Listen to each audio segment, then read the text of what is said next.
Good morning to everyone. Thank you so much, Kaval, CXO Global Forum, for this opportunity and the invitation. Very grateful to be here. You know, we live in unprecedented, not only is disrupted, but is changing at the speed of light, if I may use that term. As we meet here today, and as I speak, world leaders from across many countries, including heads of a corporation, also representatives of different subject matter experts, have congregated in Davos, as we know, at the World Economic Forum. And the theme for this particular year is cooperation in a fragmented world. There are many conversations that are happening, and if you go onto their website, you will get an insight in terms of the talks and the topics that are being discussed. Amid the challenges of a post-COVID world, amid the disruption that is taking place due to climate change, due to political divides because of a war that has created schisms and conflict between political allies as well, and of course the economic challenges of increased interest rates, increase in cost of living, fuel price volatility, in our case foreign exchange volatility, or increase, I would say. This is impacting fundamentally the way the world is strategizing and the way countries are strategizing to strengthen not only their economies, but also how they will be enabling the next generation. In that, the good news is that there are two factors at the heart of how we would be addressing our challenges and the problems that face us, not only at a global level, but also at a national level. The main theme, if you look at conversations and you hear conversations around the world, is one, the impact of digital transformation, digital disruption, technology disruption, and secondly is human capital development. Unless we strategize at a national level and leverage on developing long-term strategy at the heart of the strategic planning that is taking place. And the last point, it may not be visible to some of you behind the chairs, is by 2025, the amount of data that will be run through the technology systems or will be accessible to us will be 5 times what it is today. And in 2022, end of 2022, it is set to be positioned at 2 petabytes, which is 2025 terabytes. Multiply that by 5. So look at the not only opportunity, but the fast pace of which how organizations are evolving. Just to bring some of our audience onto speed, especially the student community that is here, and just a reinforcement to those who are much more knowledgeable than myself in the audience. This is the landscape of emerging technology trends. From cloud to the metaverse to the AI, insights, digital banking, the list goes on. And within that, fundamentally, the components which are driving not only how the technology industry is evolving, but also how organizations and corporations are doing business, impacting the fintechs, the edtechs, the healthtechs, and the integration that is required at the back end in order to create high performance as well as continued sustainability. Now, we look at potential. What do you believe, or if anyone would like, with a show of hands, share that what is the potential or the market size of the entire global technology industry today? Any guess? We can just venture a guess. At end of 2022, it is $5.2 trillion. Now there are 5 components where you have, of course, technology and technology-enabled services, the telecoms, the outsourcing business, the hardware, and services. Collectively, this is $5.2 trillion today.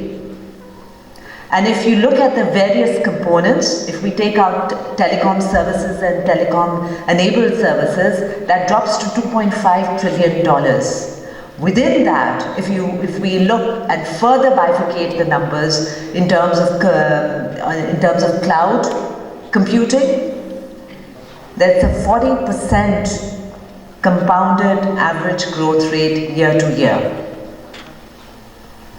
We look at the BPO services, again a 25% growth rate. Even at AI and machine learning, almost 40% growth rate. And if we compound it up to 2030, you can do the maths, of a 30 to 40% average growth rate, multiply that by $5 trillion, where do we stand in 2030? The potential is immense. And what I ask not only corporate leaders in Pakistan, but all of you in terms of who represent the academia, who represent the public sector as well as the government sector, where is Pakistan in that share? And what must we do to enable for us to have a piece of that pie? Are we doing enough, is the question. So what are the pillars of collaboration? Because at the end of the day, we cannot achieve this particular success if we do not collaborate. As I mentioned, collaboration is key. If you just fundamentally look at digital transformation, look at, for example, digital banking, the integration at the back end, and that is something as Abacus we are committed to. As a professional services firm which is focusing on technology outsourcing and consulting solutions and taking it across 4 continents, fundamentally it's the integration that happens at the back end. It's not just the end user interface or just the app that you see on your mobile device or handheld device. It's what's happening at the back, how the connectors are, from the banks to the retail to the customer. There are matters of seamless, quick transactions. There's data being transferred. There's the concern of security protocols, of confidentiality as well. So it is sector specific, and there is an overlap of collaboration that has to take place. Just think about every transaction that you do, whether it is on Daraz, whether you call a Kareem, whether you download an online program, a learning program. What is happening for you to, in 10 seconds or less than that, have made that purchase?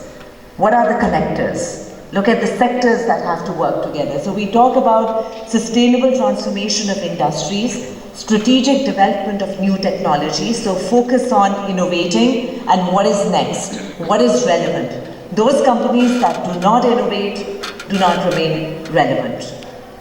And that goes back into a very important factor, which is point 4, is digital skills and human capital development. That is where the corporate sector must work with the academic institutions to ensure that the supply and demand is aligned.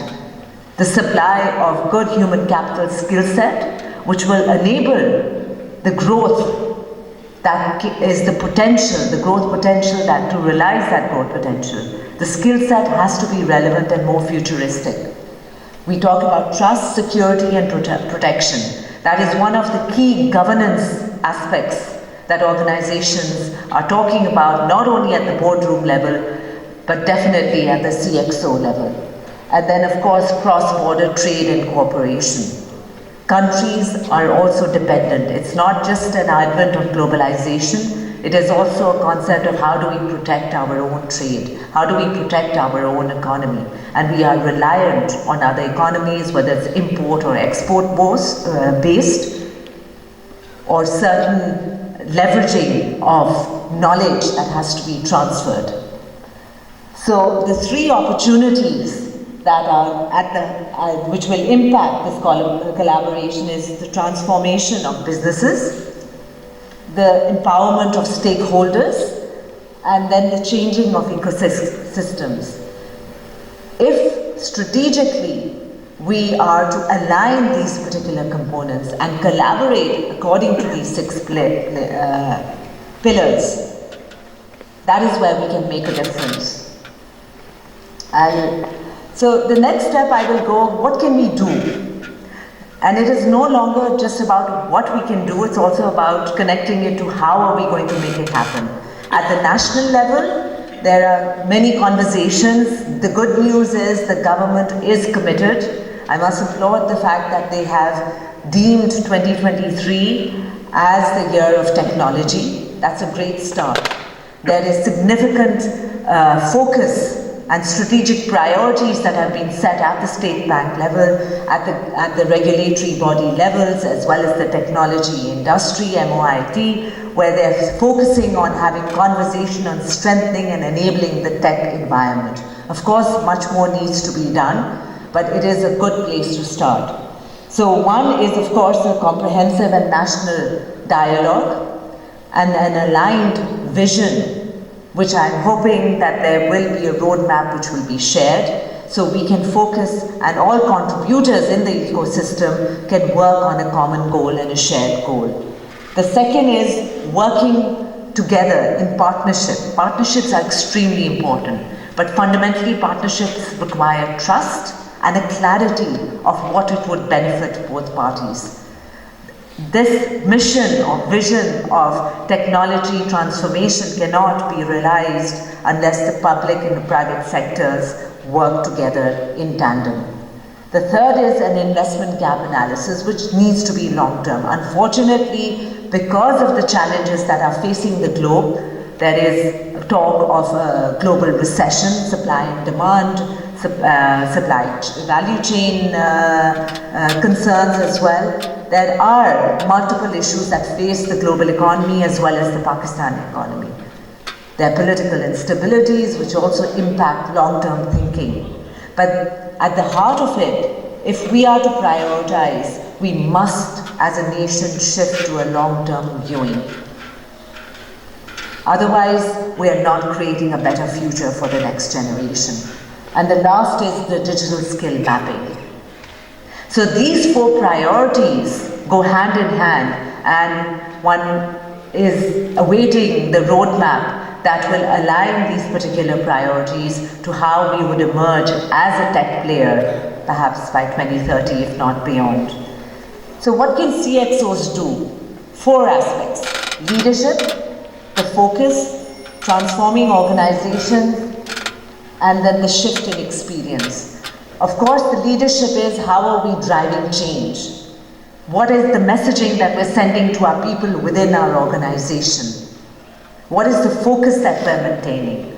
The second is, it's top to bottom as well as bottom up. It's not just about modernization. It is about governance and the KPIs that are aligned to ensure sustainable growth, and also ensure that we're linked to the development goals when we talk about climate change impact, when we talk about sustainable energy sources, when we talk about food security. All of this impacts lives across all sectors. Then transforming organization, because digital transformation is also about the customer experience. How are we enabling the customer experience? How are we mapping our processes and policies to ensure that the customer experience and consistent customer experience is the heart of what needs to be delivered? In Pakistan, as some of you know, the first aspect is the digitization of financial institutions, which is already taking place in terms of open banking. Last week there were announcements on the digital banking licenses that were awarded to 5 different consortiums of parties. There is already the transition of the current commercial banks and fintechs that have opened and operationalized within Pakistan as well. So the momentum has already been built, and it is about taking it to the next level. Digital banking or digital payments worldwide generated $9.4 trillion in 2022. Look at where the potential is and see where Pakistan fits into that particular equation. Then enter the cloud pay-as-you-go model. As we know, that is something that is available to all of us. We as end users, as individual consumers, we're already. How many of you have smartphones? Show of hands. Don't be shy. All of us. I don't see everyone raise their hands, right? And some of you too hands. Absolutely. So some of us have multiple devices as well. Our lives are on the smartphone, personal and professional. Think about that. You switch off your phone for half an hour. Well, I switch it off for half an hour, I feel a bit relieved because there's so many messages and of course things that have to be attended to. But within the next 60 minutes or 120 minutes, you feel at a loss as if your life is not complete. That is how dependent, that's our generation. Look at the Gen Zs and millennials who are digital natives. They were born into this technology world. That is the world they know. As a parent, I struggle. I have 2 children, 2 teenage boys, and I'm constantly asking them to go outside and enjoy the sunshine. I think this is a multiple challenge for most of the parents of our generation. But they are doing very well in their own space. You know why I have hope? Because they have purpose. They're saying, how am I contributing to the world around me in this digital world? Think about that. And they're leveraging on technology to have a purposeful life. That is where we can really make a difference. And of course, data. Data is extremely powerful. I mentioned right at the beginning, 2.02 metabytes of data processed in 2022, times 5, 10 petabytes. In 5 years' time. Just imagine the amount of information that is out there that can be processed and impacted, lives impacted. So essentially, as I wrap up this particular conversation, digital transformation is here, it is the future. It is about collaboration and sustainability. It's about a pivot that has taken place. It's not about that it will take place. The question that we must ask ourselves is, where are we in that occasion, or in that equation? And what can we do to make a difference and create an impact? And how do we link it up to creating value for the next generation? Because it's all about creating a world for the humans, a digital world for the humans. So I leave you with this thought. What are you doing? And how are we then collectively collaborating to impact the next generation for a more sustainable future? Thank you very much.